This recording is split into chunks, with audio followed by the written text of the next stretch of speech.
Je suis Vianney Hassani, journaliste, éditorialiste pour Le Déchaîné du Jeudi, un hebdomadaire satirique paraissant à Cotonou, président directeur général de l'agence de presse audiovisuelle Melting Pot Paris et également président d'un think tank qui s'appelle Immédia, Institut pour la modernisation de l'écosystème des médias en Afrique.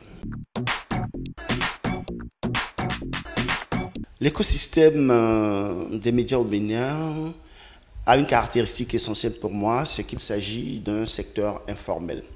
En dépit de son importance et de son rôle prépondérant dans la vie de la nation, dans l'organisation de la nation, dans son développement, dans le récit quotidien de la vie nationale à travers les différents angles, politiques, économiques, sociaux, culturels, sportifs, etc.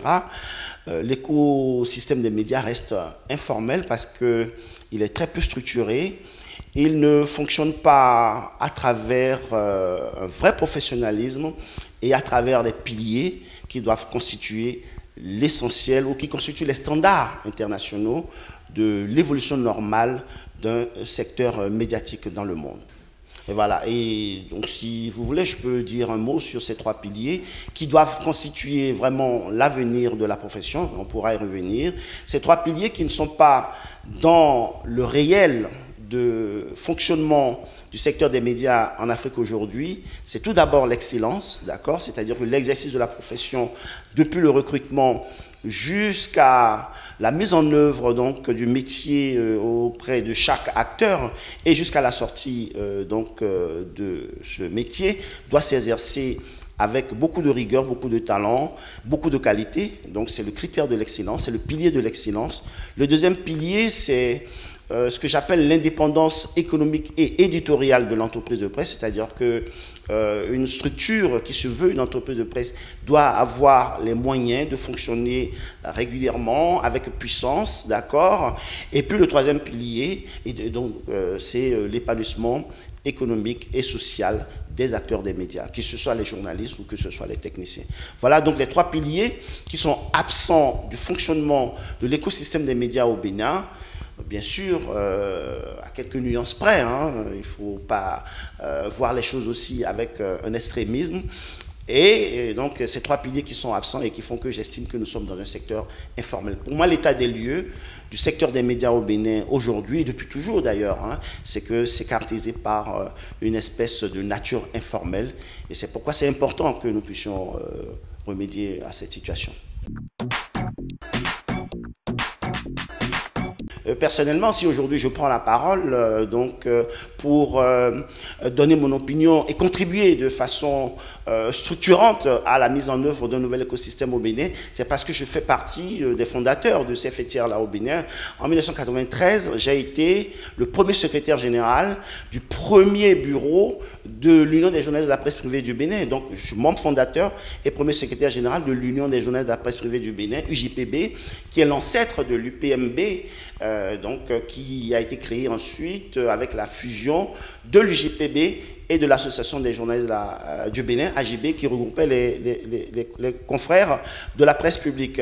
Donc, je suis un historique de l'histoire de la profession au Bénin depuis plus de 30 ans.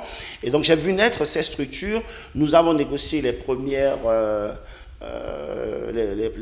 nous avons négocié les premières actions de formation, nous avons négocié les premiers financements, donc au milieu des années 90. Nous avons participé d'ailleurs à l'élection des premiers membres de la haute autorité de l'audiovisuel et de la communication en 1994 sous un hangar à l'ORTB où nous avions envoyé Sébastien Agbota et Innocent Larson comme professionnels parmi les journalistes.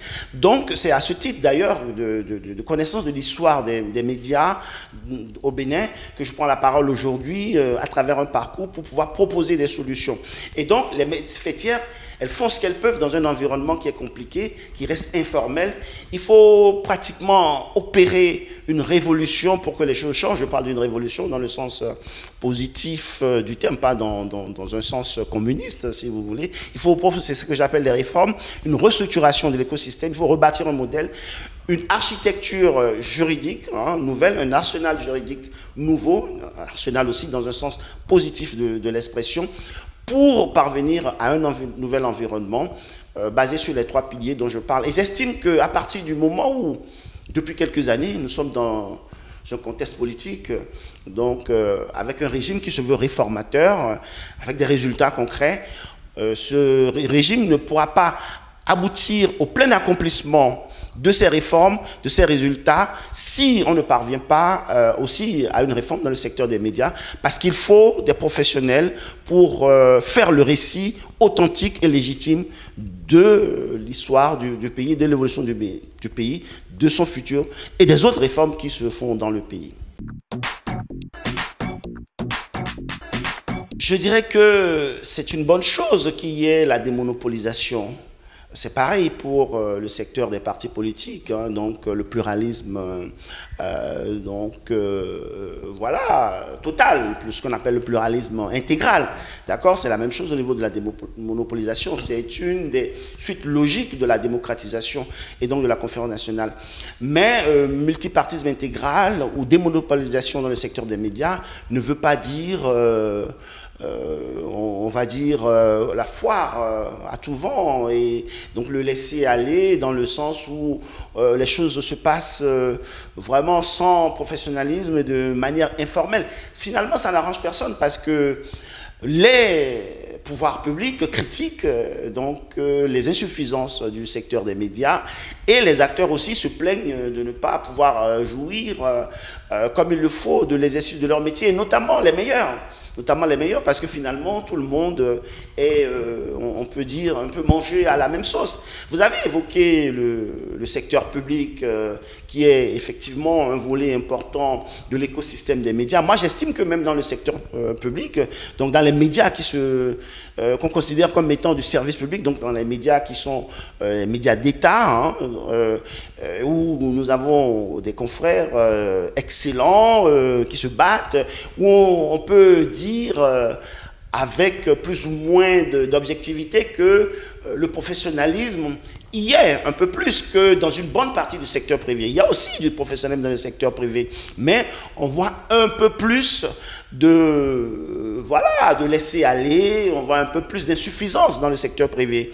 Pour moi, l'exercice du journalisme dans le secteur public aussi prête énormément à caution. C'est-à-dire que pour moi, la caractéristique informelle que je projette sur l'écosystème des médias en général, il est aussi présent dans le secteur public, où les journalistes auraient à avoir un peu plus de moyens pour faire de meilleurs programmes, pour exercer de façon un peu plus talentueuse, un peu plus solide leur métier.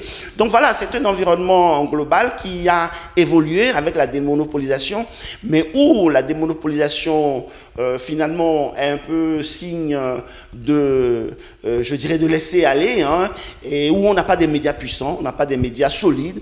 Et c'est pour ça que tout à l'heure, ce que j'appelais l'indépendance éditoriale et économique des médias va faire qu'il ne s'agit pas forcément d'interdire la création de médias. Il ne faut pas faire une loi où on dit qu'il faut peut-être 4-5 journaux, 4 ou 5 radios, et non. Il faut mettre en place des mécanismes concrets qui font que seuls ceux qui vont exercer, vont pouvoir mettre en œuvre des entreprises de presse solides, avec les moyens qu'il faut pouvoir payer leurs collaborateurs comme il faut, et donc en recrutant déjà sur des critères d'excellence, sur des critères d'exigence, en leur donnant les moyens et donc de travailler pour une production de qualité, et parce que aussi on les paye pour qu'ils puissent avoir une vie épanouissante, une vie socialement heureuse. C'est pour ça que je parle d'excellence, d'indépendance économique et éditoriale des médias, et aussi d'épanouissement social. À partir du moment où on ne crée pas un environnement où ces 3 piliers-là permettent d'exercer le métier aussi bien dans le privé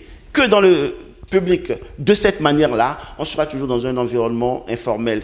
Et ça passe aussi par notamment la mise en œuvre donc donne un vrai code de la publicité, hein, parce que le secteur nourricier du modèle économique des médias, c'est la publicité, à partir du moment, et la médiamétrie. Hein. Donc l'autre pendant du code de la publicité, c'est la médiamétrie, c'est-à-dire les mesures d'audience, les mesures de diffusion. À partir du moment où on ne mettra pas en place un environnement où on sait qui est capable de faire quoi, où on met des mécanismes qui permettent aux meilleurs d'exceller en termes individuels comme en termes d'entreprise, on sera toujours dans un informel. Et pour moi, les réformes, c'est ça les perspectives, c'est ça l'objectif. Il faut mettre en place une nouvelle architecture juridique, un nouvel ensemble, un nouvel écosystème juridique qui passe par des lois, notamment une vraie loi sur le statut du journaliste et de l'entreprise de presse et le code de la publicité, et puis aussi donc mettre en place le mécanisme d'accompagnement de l'État, notamment à travers des avantages fiscaux. Ce sont là les standards internationaux et nous n'avons pas à inventer la roue, nous avons à nous inspirer des standards internationaux où le journaliste fait partie de l'élite d'une nation, où il gagne bien sa vie, où il n'a pas envié un conseiller de banque, hein, où il peut prendre des vacances avec sa famille, faire un prêt pour acheter sa voiture et construire sa maison. De façon normale, il fait partie de l'élite d'une société parce qu'il a été aussi recruté sur la base de son excellence. Hein? Ce n'est pas un plombier ou autre qui vient dans le métier sans le BPC ou autre. Voilà, donc ce sont ces exigences-là que nous devons mettre en place, pas pour être sélectif ou être élitiste de façon gratuite, mais parce que nous voulons construire une nation, nous voulons avoir une ambition de développement. On ne peut pas avoir une ambition de développement pour un pays sans une ambition de développement pour le secteur des médias. Parce que j'estime que, en réalité, l'état des médias dans un pays est le reflet de l'état de développement de ce pays, voire de l'état d'esprit tout simplement de ce pays. Si nous avons de l'ambition pour notre pays, nous devons avoir de l'ambition pour le secteur des médias, un secteur de qualité. Il faut mettre en place les mécanismes pour avoir un secteur des médias de qualité, parce que c'est ce secteur des médias qui va raconter de façon authentique et légitime le récit national. Et pour ça, il faut se mettre en tête que l'ambition que l'on a pour un pays doit se refléter dans l'ambition qu'on a pour les médias. L'état de développement d'un pays est le reflet de l'état de développement du secteur des médias dans ce pays, et voire de l'état d'esprit de ce pays.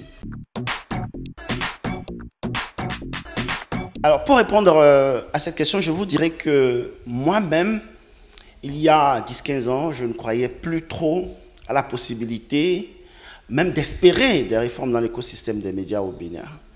Alors que lorsque je partais de ce pays, il y a 28 ans, mon rêve, c'était de revenir un jour pour essayer de contribuer à mettre en place un nouvel environnement plus prometteur et plus dynamique pour le secteur des médias au Bénin. Parce que à cette époque, j'avais démarré d'abord en tant qu'étudiant jusqu'à la fin de mes études dans des journaux comme La Croix du Bénin, de l'Église catholique, La Récade de Thomas Meillanson.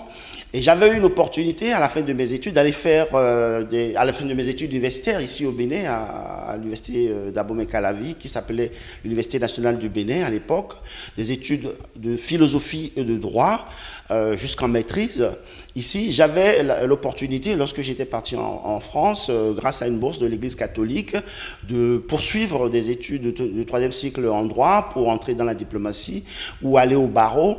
Mais la passion journalistique que j'avais a pris le dessus et j'ai décidé d'aller dans une école de journalisme. Donc, notamment au Centre universitaire d'enseignement du journalisme de Strasbourg, le CUEJ, qui, avec l'École supérieure de journalisme de Lille et le Centre de formation des journalistes de Paris, le CFJ, sont les 3 plus grandes écoles en termes de qualité des contenus et de notoriété et d'impact après des professionnels qui en sortent dans l'écosystème des médias en France. J'avais décidé de faire ces études pour pouvoir un jour revenir et contribuer à la qualité des médias dans mon pays. Mais il y a simplement 15 ans, je n'y croyais plus parce que l'environnement était tellement enraciné dans ce que tout le monde appelle une espèce de médiocrité, ce que moi je caractérise par un caractère, ce que moi je caractérise par une nature informelle, que on ne pouvait plus espérer que les choses changent. Mais j'ai eu beaucoup de satisfaction lorsque le président de la République, à l'occasion des vœux des institutions aux médias le 12 janvier 2023, a mandaté la HAC pour engager des réflexions et des actions dans le sens des réformes, parce que c'est avec beaucoup d'audace et de volontarisme que moi, il y a 3 ans, à l'occasion d'une conférence le 3 mai à la Maison des médias, donc en référence à la Journée internationale de la liberté des presses, j'ai engagé la problématique de la nécessité de réforme des médias au Bénin. Pourquoi? Parce que nous sommes dans un environnement avec un régime qui se veut réformateur. Et bien sûr, des réformes qui ont lieu dans tous les domaines, économiques, social, politique et tout, avec des résultats, bien sûr, qu'on voit. Et je me dis, mais un régime qui a un ADN réformateur ne peut pas parvenir au plein accomplissement de ses ambitions pour le pays s'il n'y a pas parallèlement une réforme pour l'écosystème des médias. Parce que le rôle des médias est de pouvoir raconter avec authenticité et une certaine légitimité le récit national des changements, des transformations qui sont en cours. C'est pour ça que, alors que beaucoup n'y croyaient pas et certains m'ont dit Vianney, tu es revenu de la France, si tu ne sais pas faire, tu vas repartir, et même en Sibérie, si tu parles de réforme des médias dans ce pays. Mais moi, j'ai tenu bon et j'ai continué à en parler à travers donc ces conférences, à travers des publications et à travers des prises de parole publiques, parce que moi, j'estime que un régime qui se veut réformateur doit également faire des réformes dans le domaine des médias, parce que cela a un bénéfice même politique, et c'est pour l'avenir. Je considère que l'état de développement d'une nation doit être le reflet de l'état de développement de ses médias, voire de l'état d'esprit de la nation. C'est pour ça que j'ai continué à en parler, et j'ai eu beaucoup de satisfaction lorsque le président de la République a mandaté la HAC dans ce sens. Aujourd'hui, on attend que ça avance. J'ai eu une autre satisfaction lorsque, par l'intermédiaire du conseiller Franck Potiemé, qui est à la HAC, on m'a contacté pour me demander de faire des propositions à travers un questionnaire que j'estime avoir été bien élaboré, hein, un questionnaire vraiment avec des thématiques pointues, avec les perspectives qu'il faut, hein, et donc j'ai fait un travail qui m'a pris pratiquement 1 mois pour proposer des solutions à travers des mécanismes juridiques pour mettre en place un nouvel environnement qui va pouvoir permettre de changer l'environnement, de faire une véritable métamorphose de l'environnement des médias qui puisse permettre effectivement d'avancer avec des journalistes qui sont épanouis, qui gagnent bien leur vie, avec des entreprises de presse dignes de ce nom, et avec vraiment des exigences dans le recrutement dès le départ, notamment au niveau des écoles, des centres de formation, au niveau après de l'intégration dans les rédactions, des rédactions dignes de ce nom, solides, qui ont les moyens de faire leur travail, voilà, aussi bien dans le public que dans le secteur privé. C'est vraiment un défi d'avenir, c'est vraiment une cause nationale, et pour moi, ça passe par la mise en place d'une nouvelle architecture juridique, en l'occurrence la création ou la mise en œuvre d'une loi, l'élaboration d'une loi sur le statut des journalistes et de l'entreprise de presse, le code de la publicité qui est vraiment l'ancrage nourricier du secteur des médias, du modèle économique des médias, et après la mise en œuvre de mécanismes pour mesurer les audiences, pour mesurer la capacité de diffusion de chaque organe de presse. Ce n'est qu'à ces prix-là que nous pourrons vraiment créer un nouvel environnement qui va pouvoir permettre d'avancer avec les ambitions que nous avons pour le pays, pour un plein épanouissement du développement que nous souhaitons et des ambitions que nous avons pour notre pays.